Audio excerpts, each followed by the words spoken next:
কোনো বিমানের ইঞ্জিন যখন তৈরি করা সম্পন্ন হয় তখন সঙ্গে সঙ্গেই সেগুলোকে বিমানের সঙ্গে জুড়ে দিয়ে যাত্রী বহন করার জন্য প্রস্তুত করা হয় না, বরং সেই ইঞ্জিনগুলোকে পার করতে হয় আরও বেশ কিছু উদ্ভট এবং কঠিন ধাপ। আর এই ইঞ্জিন টেস্টিং প্রক্রিয়াগুলো করার অন্যতম কারণ হলো আকাশপথে ইঞ্জিনগুলো যেন ভয়ঙ্কর কোনো দুর্ঘটনার সৃষ্টি না করে। মজার বিষয় হলো নবনির্মিত ইঞ্জিনগুলোকে যাত্রী বহন করার জন্য প্রস্তুতির আগে মৃত পাখি এবং চিকেনের সঙ্গে লড়াই করতে হয়, সেই সাথে লড়াই করতে হয় পানির সাথে। হয়তো ভাবছেন হাজার হাজার ফুট উচ্চতায় প্রবল বেগের বস্তুটিকে কেন চিকেন বা মৃত পাখি অথবা পানির সঙ্গে লড়াই করতে হবে। তো চলুন জেনে নেওয়া যাক কেন বিমানের ইঞ্জিনগুলোকে এই ধরনের উদ্ভট পরীক্ষাগুলোর মধ্যে দিয়ে কেন যেতে হয়।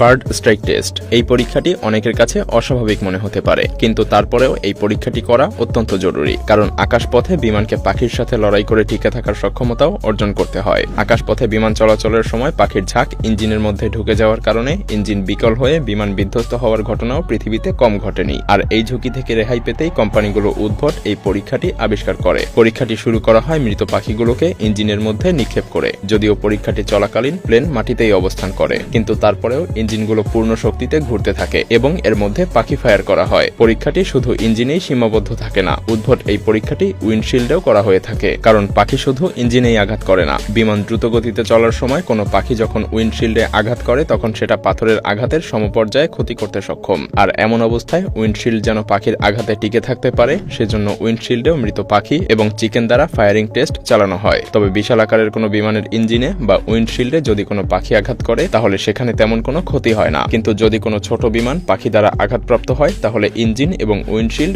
বেশ ক্ষতিগ্রস্ত হয়। এর ফলে বিমানের ইঞ্জিন বিকল হয়ে অবতরণ করাতে বাধ্য হয়। এছাড়াও ঘটে যেতে পারে ভয়ঙ্কর কোনো দুর্ঘটনা। আর এই সকল সম্ভাব্য দুর্ঘটনা থেকে রেহাই পেতেই করানো হয় উদ্ভট এই বার্ড টেস্ট। শুধুমাত্র বার্ড টেস্ট নয়, বরং ইঞ্জিনের সক্ষমতা যাচাই করতে blade of procedure, lightning test সহ নানা ধরনের টেস্ট করা হয়, যেগুলির আদ্যপান্ত জানবো মায়াজালের আজকের এপিসোডে।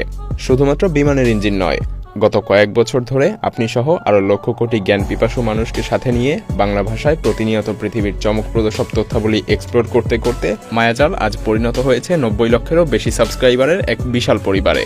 সেই সাথে অর্জন করেছে আপনাদের অকৃত্রিম ভালোবাসা।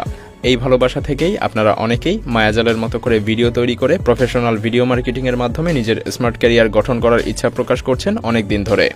কিন্তু আমি কিভাবে এত ইনফরমেশন এবং ফুটেজ কালেক্ট করি, কিভাবে ভিডিও এডিট করি যার কারণে অর্ধেকেরও বেশি কপিরাইট ইস্যু সলভ হয়ে যায়, কিভাবে প্রপারলি এসইও করি, কোন কোন স্ট্র্যাটেজি ফলো করে হাজার হাজার ভিডিওর ভিড়ে মায়াজালের ভিডিওগুলোকে র্যাঙ্ক করাই, এত নতুন চ্যানেলের ভিড়ে কিভাবে মায়াজালের পজিশন ধরে রাখি, কিভাবেই বা আমি কপিরাইট ইস্যুগুলো সলভ করি, কোন স্ট্র্যাটেজি ফলো করে এত দ্রুত সাবস্ক্রাইবার বাড়াই, এছাড়াও আরও নানা প্রশ্ন যার সঠিক উত্তর আমরা কোথাও পাই না।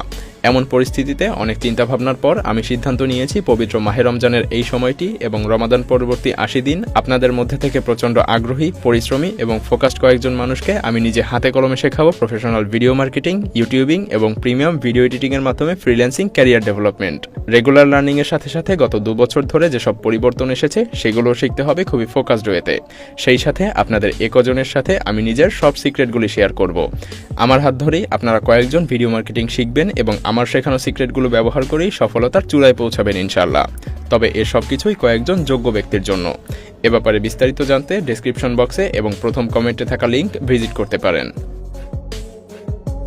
Blade of procedure. বিমানের অন্যতম গুরুত্বপূর্ণ অংশ হলো ব্লেড। এই ব্লেডগুলোকে প্রতি মিনিটে প্রায় 3000 বার ঘূর্ণন সম্পন্ন করতে হয়, আর এর ফলেই বিমান আকাশে উঠতে সক্ষম হয়। ফলে ইঞ্জিনের ব্লেডগুলোকে ইঞ্জিনের মধ্যে সুদৃঢ়ভাবে স্থাপন করা খুবই প্রয়োজনীয়, কারণ ইঞ্জিনের মধ্যে যদি কোনো ব্লেড নড়বড়েভাবে স্থাপন করা হয় আর এটা প্রবল বেগে ঘূর্ণনের সময় কেন্দ্র থেকে ছুটে যায়, তবে তা ইঞ্জিনের বিস্ফোরণ সহ মারাত্মক দুর্ঘটনার কারণ হতে পারে। কারণ প্রতি মিনিটে 3000 বার ঘূর্ণায়মান এই ব্লেডগুলো ইঞ্জিনের মধ্যে থেকে ছুটে যত্রতত্রভাবে ইঞ্জিনের বিভিন্ন অংশে আঘাত করতে পারে, আর সেটার ফলাফল পাখির আঘাতের চাইতে কয়েক গুণ ভয়ানক হবে। আর তাই প্রয়োজন হয় ব্লেডের দৃঢ়তা পরীক্ষা। যদিও ইঞ্জিনের মধ্যে থেকে ব্লেড খুলে আসার সম্ভাবনা থাকে খুবই কম, কিন্তু তারপরেও এভিয়েশনের ইতিহাসে ব্লেড ছুটে এসে বিমান দুর্ঘটনার দৃষ্টান্ত রয়েছে। আর পরবর্তীতে যেন এই অনাকাঙ্ক্ষিত দুর্ঘটনা না ঘটে সেজন্যই ইঞ্জিনকে ব্লেড অফ প্রসিডিউরের মধ্যে দিয়ে যেতে হয়। এই টেস্টের শুরুতে ইঞ্জিনিয়ারেরা প্রতিটি ব্লেডের গোড়ায় কিছু বিস্ফোরক সংযুক্ত করে দেয়। উচ্চ গতিতে যখন ইঞ্জিন ঘুরতে শুরু করবে তখন ব্লেডগুলো বাইরে বেরিয়ে আসবে কিনা তা পরীক্ষা করার জন্য বিস্ফোরণ ঘটানো হয়। যদি এই পরীক্ষা চলাকালীন কোনো ব্লেড বাইরে বেরিয়ে আসে তাহলে সেটা বাদ দিয়ে পরবর্তীতে আবারও নতুন করে অন্য কোনো ব্লেড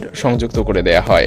অল ওয়েদার টেস্ট প্রতিনিয়ত নবনির্মিত ইঞ্জিনগুলোকে আরও বেশি দক্ষ করার জন্য বিভিন্নভাবে আপগ্রেড করা হয়। আর এই আপগ্রেডেশন প্রক্রিয়ার মধ্যে অন্যতম হলো ইঞ্জিনগুলোর বিরূপ প্রকৃতির সঙ্গে যুদ্ধ করার সক্ষমতা অর্জন করানো। আর সেই লক্ষ্যেই করানো হয় প্রাকৃতিক বিপর্যয়ের সম্ভাব্য কিছু টেস্ট, অর্থাৎ ইঞ্জিনগুলো যেন সব রকম প্রাকৃতিক পরিবেশে টিকে থাকতে পারে। আর এই পরীক্ষাগুলোর প্রথমেই আসে পানির তীব্র বেগ পরীক্ষা। এই পরীক্ষা করার অন্যতম কারণ হলো বিমান চলাকালীন তীব্র বেগের ঝড়ের সম্মুখীন হলে ইঞ্জিন আদৌ টিকে থাকতে পারবে কিনা সেটা যাচাই করা। পরীক্ষাটি চলাকালে তীব্র গতির পানির একটি চলমান স্রোত বিমানের ইঞ্জিনে আঘাত করানো হয়। প্রতি মিনিটে প্রায় 400 গ্যালন পানি। ইঞ্জিন যদি এই ধাপ উতরে যায় তাহলে এই ইঞ্জিনটিকে আবারও পরবর্তী ধাপের জন্য প্রস্তুতি নিতে হয়। পরবর্তী পরীক্ষাটি করা হয় শীতল তাপমাত্রায়, যাতে করে বরফীয় অঞ্চলে বিমান নির্বিঘ্নে চলাচল করতে পারে, যেটা পানির তীব্র স্রোত টেস্টের চাইতেও বেশি মারাত্মক। এই পরীক্ষাটি চালানো হয় বরফের কণা দিয়ে। মূলত বরফের বিভিন্ন বল সেই পানির তীব্র স্রোতের মতো করেই ইঞ্জিনের দিকে ছুড়ে মারা হয়। তাছাড়া ইঞ্জিন ঠান্ডায় টিকে থাকতে পারবে কিনা সেটা পরীক্ষা করার জন্য বিমানগুলোকে নিয়ে যাওয়া হয় মেরু অঞ্চলে, যেখানকার তাপমাত্রা কিনা -28 ডিগ্রি সেলসিয়াস পর্যন্ত হয়ে থাকে।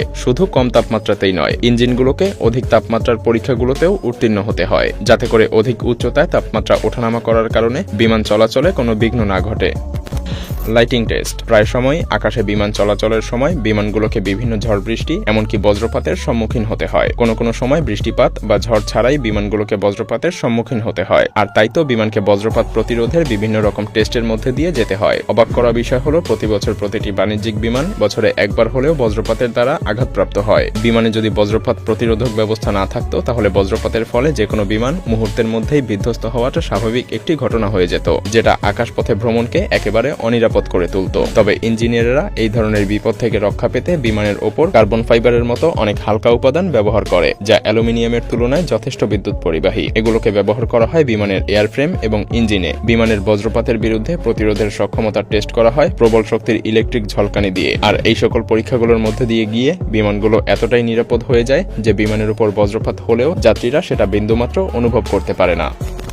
ইনফ্লাইট চেক পূর্ববর্তী সমস্ত টেস্ট উতরে যাওয়ার পরে বিমানের ইঞ্জিনগুলোকে চূড়ান্ত একটি ধাপ পার করতে হয়। এই পরীক্ষাতে মূলত ইঞ্জিনের কার্যকারিতা পরীক্ষা করা হয়। পূর্ববর্তী পরীক্ষাগুলোতে আমরা দেখেছি যে টেস্টগুলো করানো হয় সেগুলোকে করানো হয় মাটিতে রেখে, কিন্তু চূড়ান্ত এই পরীক্ষাটি করানো হয় বাতাসে ভাসমান অবস্থায়। এই পরীক্ষাতে লক্ষণীয় হয় ইঞ্জিনের সর্বোচ্চ গতিতে পৌঁছানোর সক্ষমতা। মাটিতে যেভাবে কাজ করে সেই তুলনায় অধিক উচ্চতায় ওড়ার সময় ইঞ্জিনগুলোর পারফরমেন্স কেমন হয়। আর এই পরীক্ষাগুলো করার জন্য আলাদা আলাদা এয়ারপোর্টের ব্যবস্থাও করা হয়। একবার কোনো নবনির্মিত ইঞ্জিন এই পরীক্ষাটি উত্তীর্ণ হতে পারলে তাকে পরবর্তী আর কোনো পরীক্ষার জন্য অপেক্ষা করতে হয় না। এরপরেই সেই ইঞ্জিনগুলো FAA দ্বারা অনুমোদিত হয়। ফলে ইঞ্জিনটির পরবর্তী ধাপ হয় যাত্রী বহন করা।